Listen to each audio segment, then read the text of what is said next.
diferencias, ¿no? ¿Cuáles son estos rasgos sexuales secundarios? Todos los primates antropoideos, grupo dentro del cual nos incluimos los seres humanos, somos sexualmente dimórficos en mayor o menor medida en función del grupo o la especie.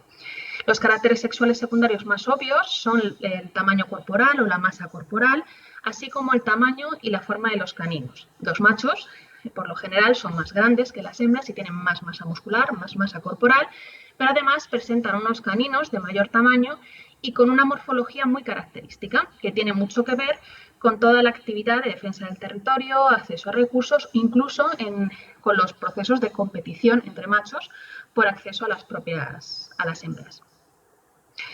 Por eso podemos distinguir entre los métodos que vamos a emplear para estimar el sexo en los seres humanos. Se dividen en dos tipos de metodologías principales. Los métodos métricos, que son aquellos que se van a basar en el estudio de precisamente estas diferencias en el tamaño corporal, y luego encontramos los métodos no métricos, que son aquellos que se van a centrar en estudiar aquellos rasgos que son característicos de los machos o de las hembras dentro de una población. Existen muchísimas metodologías, pero las que más destacan son aquellas que se basan en el estudio de la pelvis. La morfología de la pelvis es el indicador más fiable a la hora de estimar el sexo, y esto es lógico debido a la función biológica que cumple esta estructura ósea y esta diferente función biológica que cumple esta estructura ósea entre los hombres y las mujeres, los humanos modernos. Las mujeres, cuando alcanzamos la adolescencia, necesitamos ensanchar nuestras caderas y que éstas adquieran una morfología muy concreta que nos permitan, por un lado, soportar el peso del crecimiento del útero y alojar ese bebé o ese feto, ¿no?, durante el proceso de gestación, pero también dar a luz de manera efectiva, sin morir en el proceso y sin que muera el feto. Por ello, existen un gran número de diferencias, tanto en tamaño como en forma, en el coxal o en el hueso de la cadera de los hombres y las mujeres.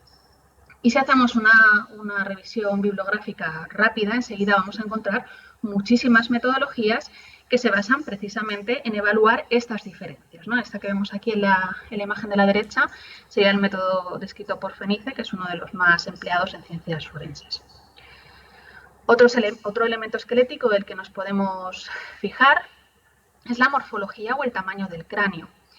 Existen diferencias en la morfología del cráneo entre el cráneo de las mujeres y de los hombres, debido principalmente al efecto de la neotenia.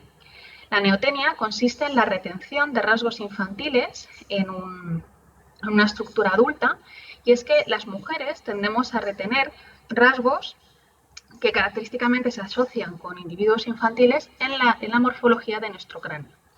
Existen muchísimas teorías sobre por qué puede ser esto, pero en general existe un consenso de que esto quizás nos sirva para reducir la agresividad de los machos hacia nosotras, generar cierto sentimiento de protección, lo que desde luego es muy importante para nuestra supervivencia. Entre los numerosos rasgos que podemos encontrar o las diferencias, principalmente encontramos diferencias en el tamaño. El cráneo de los machos además es más robusto, con crestas y inserciones musculares muchísimo más marcadas, y este rasgo de aquí, que es, por ejemplo, una frente huidiza, ¿no?, hacia atrás, mientras que las mujeres tendemos a presentar una frente más abombada, más parecida a lo que vemos en los individuos infantiles. A pesar de que existen un gran número de metodologías, como las principales son las que os he comentado, ¿no?, para la estimación del sexo, cuando tratamos de estimar el sexo en muestras paleoantropológicas, debemos hacer frente a una serie de problemas. En primer lugar, tenemos que hacer frente al hecho de que los seres humanos nos caracterizamos por presentar un grado de dimorfismo sexual más bien bajito, moderado o más bien bajo.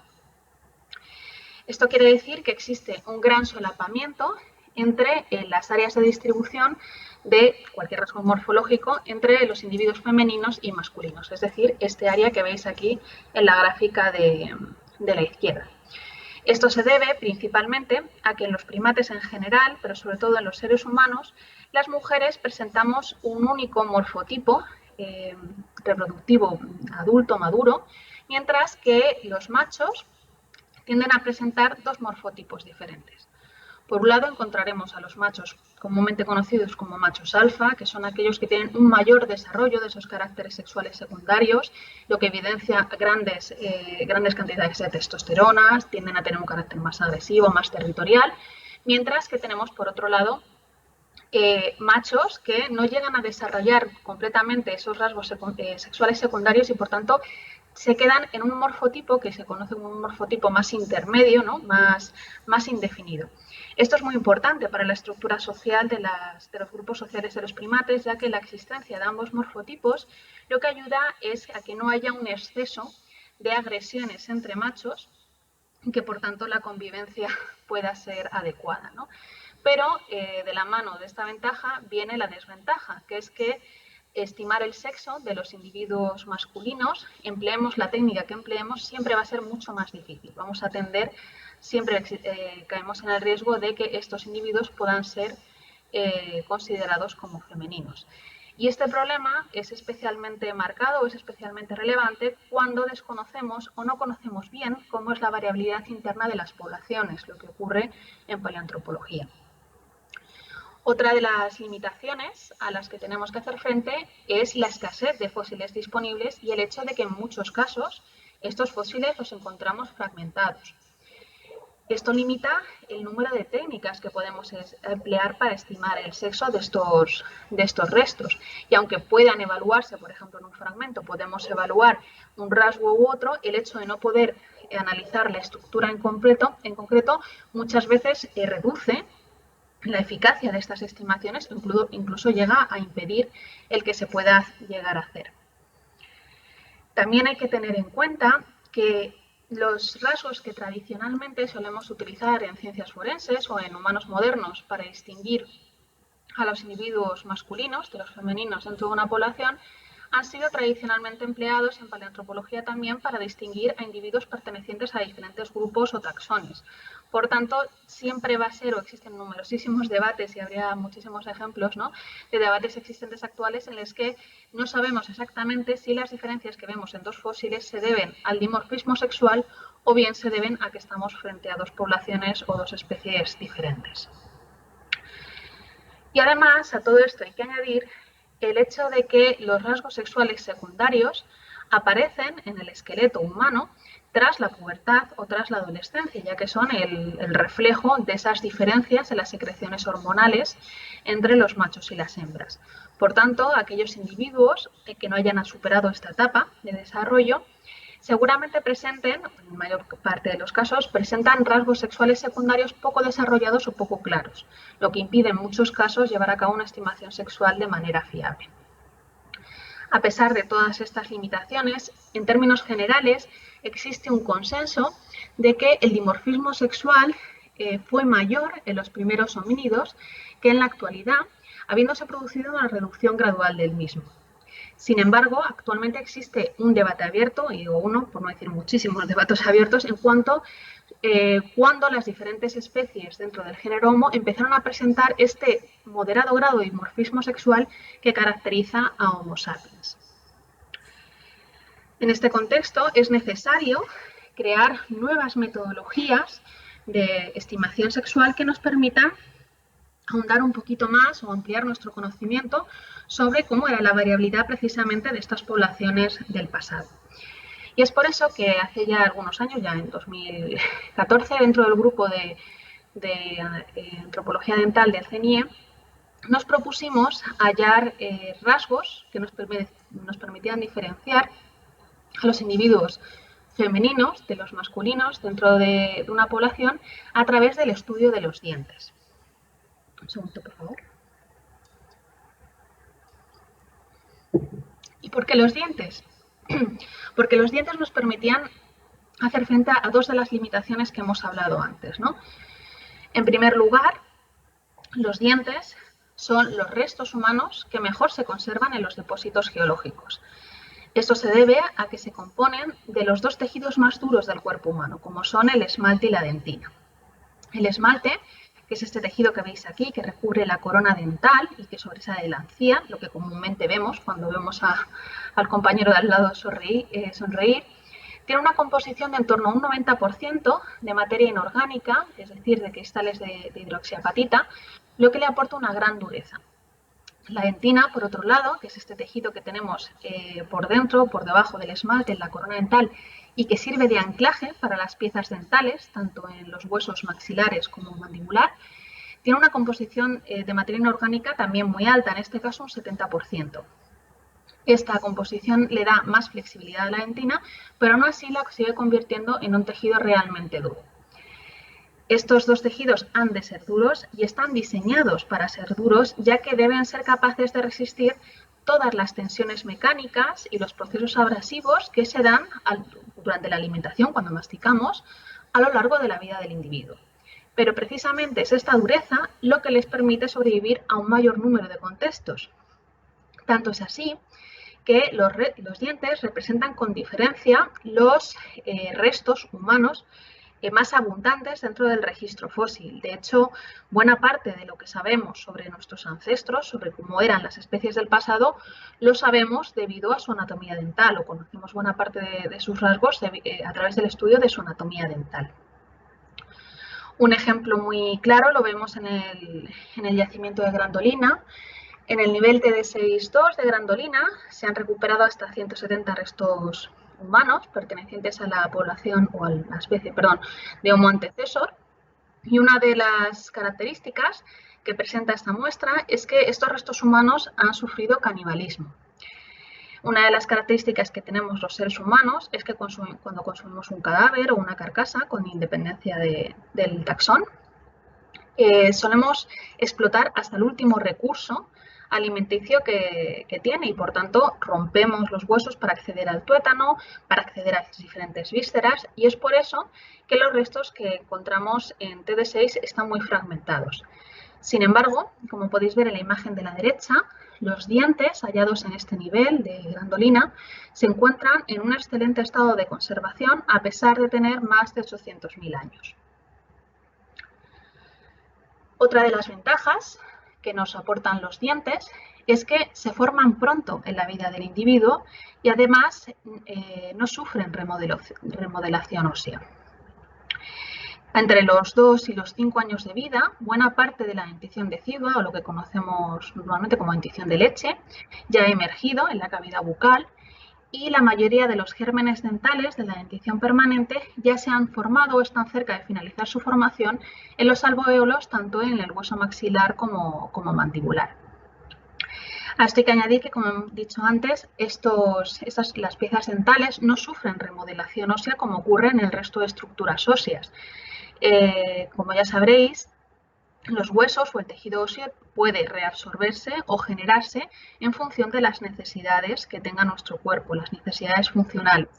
Esto es muy importante, ya que es precisamente lo que nos permite crecer y alterar nuestro tamaño a lo largo de nuestro crecimiento, pero también, por ejemplo, adaptarnos a determinadas necesidades puntuales, como puede ser una persona que practique, por ejemplo, tiro con arco, tendrá que desarrollar una estructura ósea que le permita soportar esa musculatura de más, ¿no?, en los brazos por el deporte que realiza.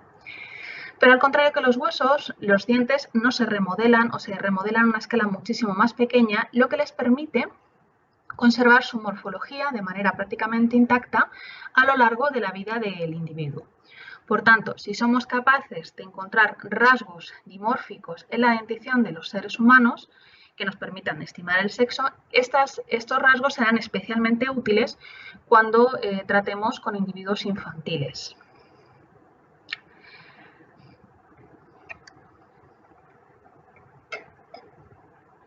Y además, como he dicho antes, me gustaría recordar que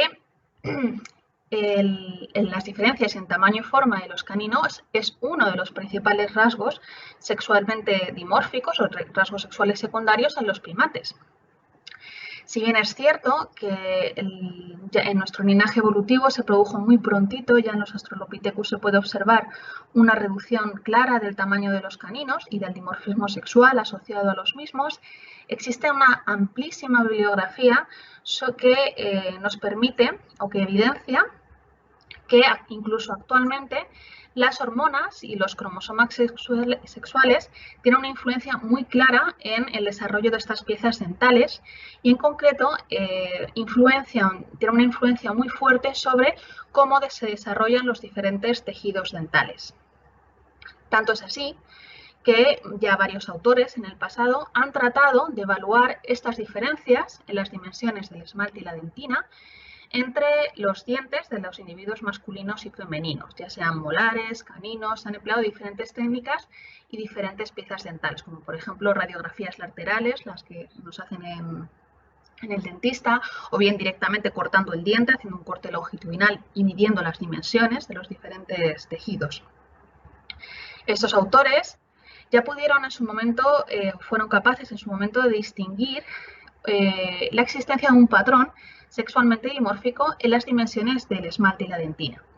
Este patrón consistía en que los individuos masculinos presentaban un componente de dentina mayor, es decir, una mayor estructura de soporte de esas piezas dentales, mientras que las mujeres presentaban un esmalte relativamente más grueso. Es importante destacar que este patrón no solamente se ha observado en los humanos modernos, sino también ha sido descrito en otras especies de primates. Por tanto, nos encontramos frente a un patrón o un rasgo sexualmente dimórfico que potencialmente nos puede resultar muy útil a la hora de estimar el sexo y además tras el cual existe una sólida base biológica, ya que sabemos que este patrón, existen evidencias ya en la bibliografía de que este patrón surge de la influencia directa de los cromosomas y las hormonas sexuales. Además, contamos con una herramienta analítica que en su momento no tenían estos investigadores, que era la microtomografía axial computarizada. Para los que no lo conozcáis, la microtomografía es un TAC, por decirlo de alguna manera, un TAC de alta resolución, como los TAC médicos, cuando vais, no sé si alguna vez os han hecho un TAC al ir al médico, pero básicamente consiste en hacer pasar un haz de rayos X a través de un objeto hasta un detector. La información recogida por este detector se transforma en una señal electrónica que es interpretada por un ordenador. De esta manera podemos generar modelos tridimensionales del objeto que deseamos estudiar, pero también distinguir las diferentes estructuras que componen el objeto. La microtomografía, además, a diferencia en este caso ya del TAC, emplea unos rayos X de muchísima intensidad. De hecho, no se puede emplear sobre sujetos vivos, simplemente tiene que ser empleado sobre objetos inertes. Pero esto lo que nos permite es obtener imágenes de altísima resolución en el que podemos llegar a hacer medidas o observaciones en una escala de micras, no de milímetros. Y precisamente esto nos es especialmente útil cuando lo que tratamos es de evaluar diferencias en los diferentes tejidos dentales, ¿no? Nos permite diferenciar entre el esmalte, la dentina y poder evaluar estas estructuras de manera independiente. Por tanto, nos planteamos dos preguntas principales, ¿no?, a resolver. Por un lado, si existía un patrón en estas dimensiones del esmalte y la dentina que nos permitiera diferenciar a los individuos femeninos y masculinos. Y en segundo lugar, cómo podría ayudarnos este patrón a resolver ciertas cuestiones relacionadas con el dimorfismo sexual de las poblaciones fósiles. Para abordar la primera cuestión, analizamos una muestra forense. Este siempre es el primer paso en cualquier análisis antropológico.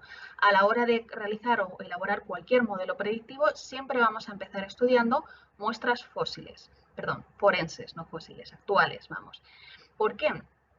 Porque de las muestras forenses podemos obtener datos reales, veraces de ese individuo. Es decir, podemos saber el sexo del individuo al que pertenecen estos restos, la edad, por qué murió, si tuvo hijos, no tuvo hijos, y muchísimos datos en función de la colección con la que estemos trabajando. El estudio de esta muestra forense nos permitió efectivamente distinguir o apreciar la existencia de un patrón sexualmente dimórfico en las dimensiones de estos tejidos, que además coincidía con el que habían descrito otros autores. Es decir, los individuos masculinos tenían una mayor estructura, unas mayores dimensiones del componente dentina, debido a que necesitaban una mayor estructura de sujeción para estas piezas dentales de mayor tamaño, mientras que los individuos femeninos presentaban un grosor relativo de esmalte mayor. La ventaja que nos ofrecía el evaluar estas variables, en este caso ya en 3 dimensiones, es que estas diferencias se acentuaban. Y se acentuaban de tal manera que nos permitió desarrollar una nueva metodología de estimación sexual que alcanzaba eficacias de hasta el 92,3% en humanos modernos. Para que os hagáis una idea, esa eficacia es comparable a la que tienen otros métodos comúnmente aplicados que se basan en el estudio de la anatomía del cráneo o la pelvis, añadiéndole la ventaja adicional de que podría ser aplicada en individuos infantiles, lo que no es posible en el caso de los rasgos de la pelvis y el cráneo. Bien, sabemos que existe un patrón, hemos visto que además es muy eficaz a la hora de estimar el sexo y cómo nos podría ayudar este patrón a evaluar el dimorfismo sexual. Voy a utilizar 2 ejemplos y además, como estamos precisamente en el contexto en el que estamos, voy a utilizar los 2 ejemplos del estudio de 2 muestras de la Sierra de Atapuerca. Ampliando esta metodología, tratamos de evaluar en primer lugar el dimorfismo sexual presente en ciertas poblaciones del Pleistoceno medio.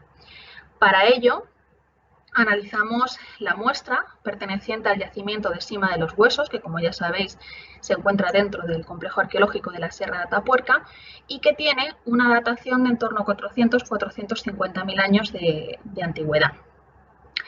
Esta muestra se caracteriza, es una muestra de preneandertal, es una población preneandertal. Esta muestra se caracteriza por ser una muestra muy amplia. Para que os hagáis una idea, los restos fósiles encontrados en Sima de los Huesos representan cerca del 80% del registro fósil humano a nivel mundial perteneciente del Pleistoceno medio. Tanto es así que dentro de este registro fósil tenemos representados un número mínimo de individuos, de 28 individuos, con un rango de edad muy amplio y dentro de la cual además en esta muestra tenemos tanto individuos femeninos, se sabe que tenemos tanto individuos femeninos como masculinos representados. Además, tanto estudios morfológicos, las evidencias arrojadas tanto por estudios morfológicos como taxonómicos, nos muestran, nos indican que esta muestra perteneció a la misma población biológica. Debido a estas 2 características, el hecho de ser una muestra amplia y además pertenecer a la misma población biológica, ha hecho que muchos autores la hayan empleado para llevar precisamente a cabo estudios sobre esto, sobre dimorfismo sexual o variabilidad intrapoblacional durante el Pleistoceno medio. Sin embargo, en todos estos trabajos han tenido que hacer frente al mismo desafío, que es que la mayor parte de los individuos que componen la muestra de Sima de los Huesos son adultos jóvenes o subadultos y por tanto la estimación del sexo de estos individuos entraña cierta dificultad. Al evaluar las dimensiones del esmalte y la dentina con el objetivo de estimar el sexo de los individuos de Sima de los Huesos, lo primero que pudimos apreciar es que los resultados que obtuvimos concordaban con los obtenidos en estudios previos basados en el análisis de diferentes estructuras esqueléticas, ¿no? Mandíbula, rasgos del cráneo, otros rasgos dentales.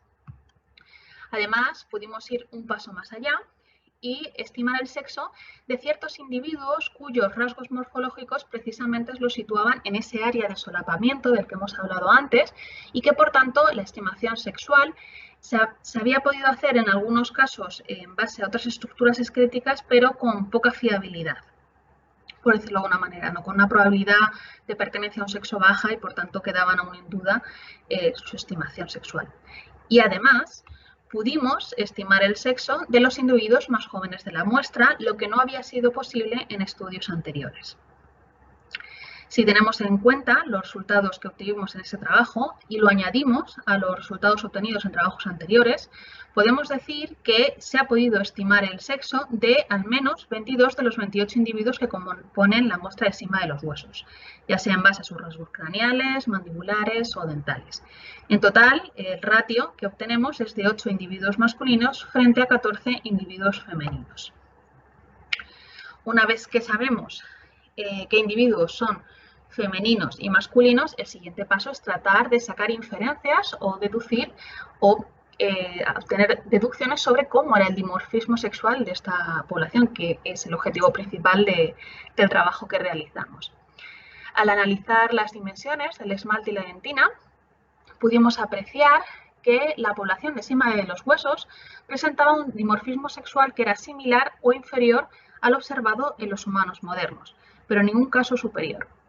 Y esto quizás en un principio nos pueda chocar un poco, ¿no? Porque si pensamos un poco en el contexto que vivían, ¿no? esta población, pensar quizás lo que nos viene a la cabeza es pensar que los individuos masculinos podían ser gráciles, ¿no? Nos llama la atención, ¿no? Porque pensamos que tenían que llevar actividades de defensa del territorio mucho más de manera habitual, incluso interacciones con otros grupos violentas cuerpo a cuerpo, caza de grandes presas.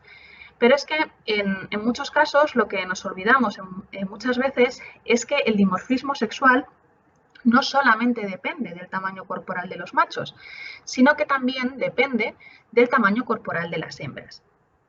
Rawls en 1976 propuso la hipótesis de Bigger Mothers are the Better Mothers, en la cual se anunciaba que en abundancia de recursos las presiones selectivas favorecían el incremento del tamaño corporal de las hembras, ya que esto aumentaba su fertilidad y su probabilidad de supervivencia tanto al proceso de gestación, lactancia como en el parto. Hay muchísimos estudios realizados sobre el contexto paleoecológico en el que vivieron las poblaciones del Pleistoceno medio en la Sierra de Atapuerca, que nos describen este ecosistema como un ecosistema altamente reproductivo. Es decir, esta población tenía acceso habitual a recursos alimenticios. Tanto es así que diferentes trabajos realizados sobre distintas estructuras esqueléticas nos muestran una clara disminución del estrés nutricional en esta población. Por ello, este acceso a nutrientes de manera continuada pudo haber favorecido el aumento corporal de las hembras de este grupo en relación al de los machos, lo que al mismo tiempo explicaría este modesto grado de dimorfismo sexual. Otro ejemplo lo encontramos en el trabajo que realizamos con los restos de Homo antecessor hallados en el nivel TD62 de Grandolina. Esta especie, como ya muchos sabréis, es una de las primeras especies en poblar el continente euroasiático durante el Pleistoceno inferior, en torno a hace 800, 900.000 años. Y precisamente en este nivel, en el nivel TD62 de Grandolina, en únicamente una cata de 2 metros cuadrados, fueron hallados un total o cerca de 170 restos fósiles humanos pertenecientes a un mínimo de 8 individuos. Debido a la importancia y la enorme relevancia de esta colección, ha sido estudiada por muchísimos autores y se han realizado muchísimos trabajos sobre Homo antecessor. Sin embargo, hasta ese momento no existían trabajos en los que se tratara de evaluar el dimorfismo sexual presente en esta población. Y esto se debía a que el 75% de los restos recuperados en el nivel TD62 de Grandolina pertenecían a individuos infantiles, lo que dificultaba enormemente su estimación sexual. Por tanto, nos propusimos ver si los rasgos que habíamos descrito en las dimensiones del esmalte y de la dentina nos podían decir algo más sobre esta población. Para estudiar la muestra de antecesor, analizamos 2 piezas dentales en concreto, que eran las que se encontraban en mejor estado de conservación, que era el canino ATD613, perteneciente al individuo H1, en la imagen de la izquierda, lo veis en la fila inferior, que es el holotipo de la especie, es decir, el individuo a partir del cual se definió la especie Homo antecessor, así como el canino ATD669, perteneciente al individuo H3, que es el comúnmente conocido como el chico de la Grandolina, ¿no? Que lo veis en la imagen de la izquierda en la parte superior. Como podéis ver en el gráfico de la derecha, lo que se pudo observar son diferencias importantes en el patrón histológico de ambas piezas dentales. Si bien es cierto que tratar de hacer inferencias sobre el dimorfismo sexual de una población a partir de 2 individuos es bastante arriesgado, sí parece evidente que las diferencias entre ambos caninos son grandes, incluso mayores, que las que observamos en las muestras de humanos modernos o en la población de cima de los huesos o incluso en la población neandertal de Krapina, que también fue incluida en este trabajo. Lo que sí que se puede observar, y es claro, es que el canino del individuo H1 presenta un patrón histológico que casa más o es más parecido al patrón histológico que se aprecia o que se ha descrito en los individuos masculinos en las poblaciones actuales, así como en la población de cima de los huesos. Es decir, este canino, además de ser de mayor tamaño, presentaba un componente de dentina más potente, así como un menor grosor del esmalte.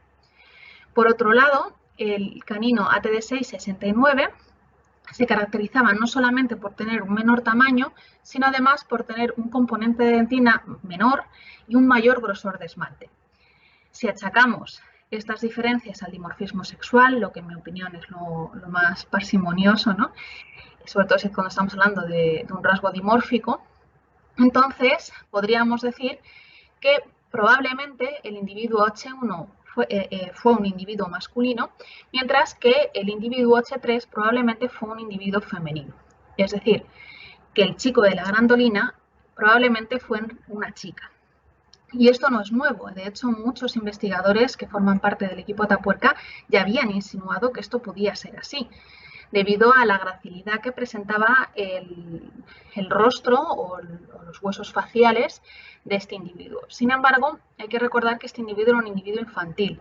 Es verdad que actualmente sabemos que no es tan infantil, que esta especie se desarrollaba antes, por tanto, posiblemente la chica de la grandolina era mayor de lo que pensábamos, ¿no? Pero precisamente el que fuera un individuo subadulto siempre nos dejaba la duda de si esta gracilidad en su esqueleto facial se debía o bien a ser una mujer o bien a ser un individuo infantil. Sin embargo, ahora sabemos que la anatomía, en el caso concreto las proporciones de los caninos de este individuo no iban a cambiar a lo largo de su vida. Es decir, el hecho de que no hubiera superado la adolescencia no nos condiciona los resultados que obtuvimos.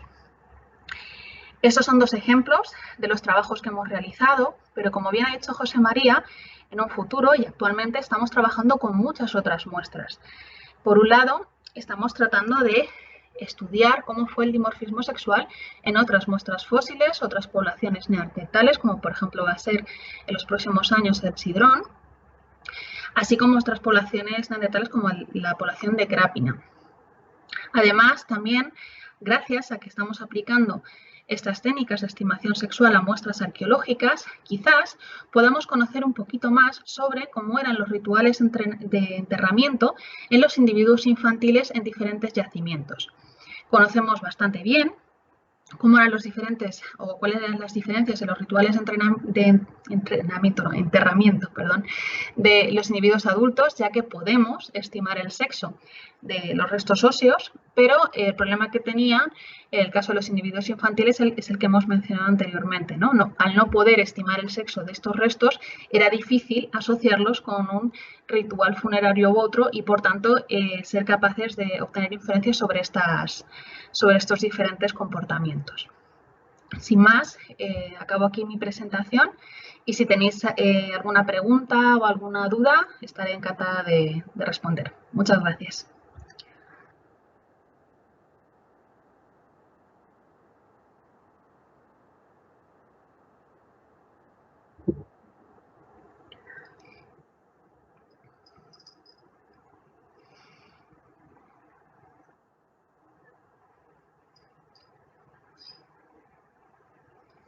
Cecilia, ¿cómo estás? Hola, ¿Qué te iba a decir? Muchas gracias por tu charla, súper explicativa, muy sí, bonita. sí. Yo solo quería preguntarte, ¿hay más dientes de antecesor, no? Sí, lo que pasa es que esta línea de investigación la acabamos de abrir, por decirlo de alguna manera, ¿no? Aún quedaría, por ejemplo, ampliar estas metodologías de estimación sexual a otras piezas dentales. Entonces, realmente solamente analizamos estos dos individuos porque eran aquellos que tenían los Los caninos caninos. en buen estado de conservación, ya sea porque el desgaste no era muy amplio o bien porque no estaban fragmentados, ¿no? Había otras piezas, pero sí tenían cierto grado de fragmentación o que nos faltaba media pieza dental, ¿no? Como es en el caso de otras piezas, por lo tanto no se pudieron incluir, ¿no? Y dependiendo de estos dos únicos ejemplos, desde luego, pero el dimorfismo sexual entonces en antecesor es mayor que el de la sima o no? A ver, o sea, sí, los resultados lo que nos muestran es que presumiblemente el dimorfismo sexual de un antecesor era mayor. Lo que pasa es que tenemos que ser conscientes de que estamos hablando de dos individuos, por tanto hay que ser cautos. Seguramente cuando en un futuro, esperemos que dentro de pocos años lleguemos otra vez a TD6, quizás aumentando esta muestra podamos saber si estas diferencias eran tan marcadas porque efectivamente eran muy dimórficos o bien por el efecto de muestreo, ¿no? Ya lo podremos ver. Parece lógico pensar que en el Pleistoceno inferior estas poblaciones fueran más dimórficas, pero hay que ser conscientes de que estamos hablando de dos piezas dentales y por tanto es, o dos individuos, por decirlo de alguna manera, y por tanto es aventurado. Sí, bueno, también sería lógico pensar que el de la sima también era muy dimórfico y precisamente no, o sea que puede deparar sorpresas, ¿verdad? Sí, Bueno, sí, efectivamente. vale, gracias. A ti. Sí. Bueno, además es muy curioso que cuando empezaron a salir los fósiles de la cima de los huesos y empezamos a medir ya los caninos, pues veíamos que había diferencias importantes, ¿no? Pero ¿qué ocurrió? Según iban saliendo, al final los huecos se fueron rellenando y finalmente pues casi no había diferencias entre machos, posibles hembras, ¿no? Bueno, yo no sé si hay más preguntas, pero sí que me gustaría agradecer al director de la residencia, Miguel Ángel Millán, que haya posibilitado que se haga la conferencia de esta manera, porque no era sencillo, yo creo que es la primera vez que se hace algo así, y entonces pues quería agradecerle de verdad muy sinceramente que haya permitido esto y que haya sido posible, y yo para mí que ha sido un éxito, y que bueno, pues dadas las circunstancias que tenemos, pues posiblemente a lo mejor en el futuro pues se puede repetir algo parecido, viendo que es posible hacerlo. Yo no sé si hay más preguntas. Ah, sí, perdonad. Sí, se me estaba olvidando por completo que me lo acaban de recordar que en el laboratorio que está enfrente ah, de la sala, del salón de actos, hay dos personas que están enseñando una serie de microscopios y de lupas binoculares con muchísima potencia que es una oportunidad para ver cómo funciona. Se pueden bajar muestras que tengamos aquí, de las que se hayan, por ejemplo, de las que se hayan excavado este año, de las que se hayan obtenido, y se puede ver la posibilidad que tienen estas máquinas impresionantes que es a quien que nos puede mostrar. No sé si ¿hay alguna pregunta? Vale. ¿Hay alguna pregunta más? Creo que no hay ninguna pregunta más. Muchísimas gracias, Cecilia, No, por estar ahí. Y nada, que os mejoréis y que dentro de nada estéis otra vez operativos 100%. Gracias. muchas gracias.